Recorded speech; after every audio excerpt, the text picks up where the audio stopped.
미국 하원 법사위 회의실에 로저스 쿠팡 임시대표가 도착했습니다.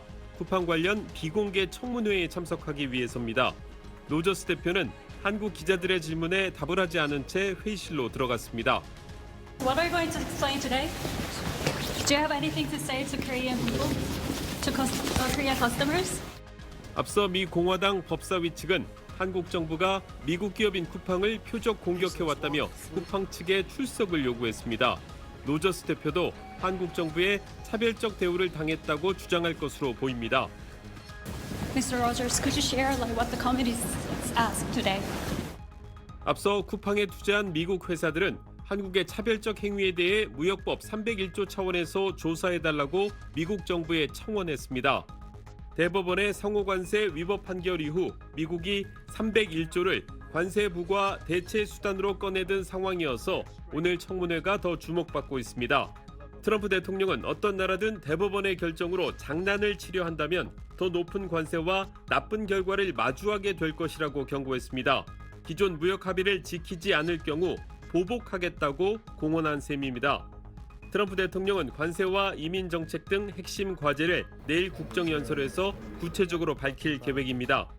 I'm making a speech tomorrow night, and you'll be hearing me say that. I mean, it's going to be a long speech.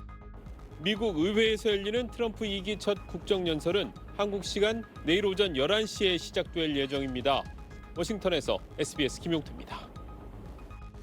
미 대법원의 상호관세 무효 판결과 미국 정부의 추가 관세 조치에 대한 대응 방안을 논의하는 민관 합동회의. 정부는 미국 측과 우호적 협의를 지속해 나가겠다면서 미국이 예고한 무역법 301조 조사 대상에 한국이 포함될 가능성에 대해 예단하지 않고 있다고 밝혔습니다. 301조를 공식적으로 표명을 했기 때문에 저희 입장에서는 그 대상이 되지 않도록 여러 가지 통상 이슈들을 관리해야 될 상황입니다. 하지만 불확실성에 기업들의 불안감은 커지고 있습니다.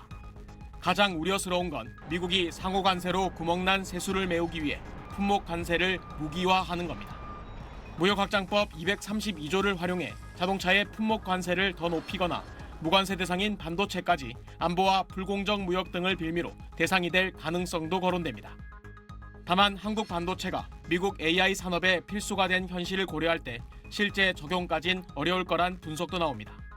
주요 경쟁 상품 또 수출 상품이 만약에 타겟이 된다면은 훨씬 더 큰 타격을 받을 수 있기 때문에 상호관세 부과보다도 불확실성은 커졌다. 관세 환급도 녹록치 않습니다.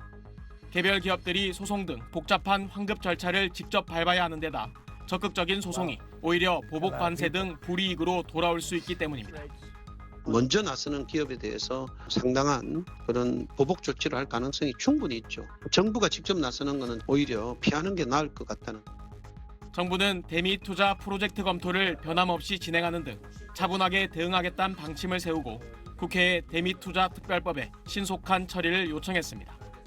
국회에서 계속 그 절차대로 진행해 주셨으면 지난번 저희들 MOU 체결한 그 범위 내에서 국익을 하여튼 극대화하도록. 전문가들은 통상 압박 수위가 높아지는 데다 비관세 조치까지 강화될 수 있는 만큼 미국과 긴밀한 소통을 통해 불확실성을 낮춰야 한다고 강조했습니다. SBS 정성진입니다.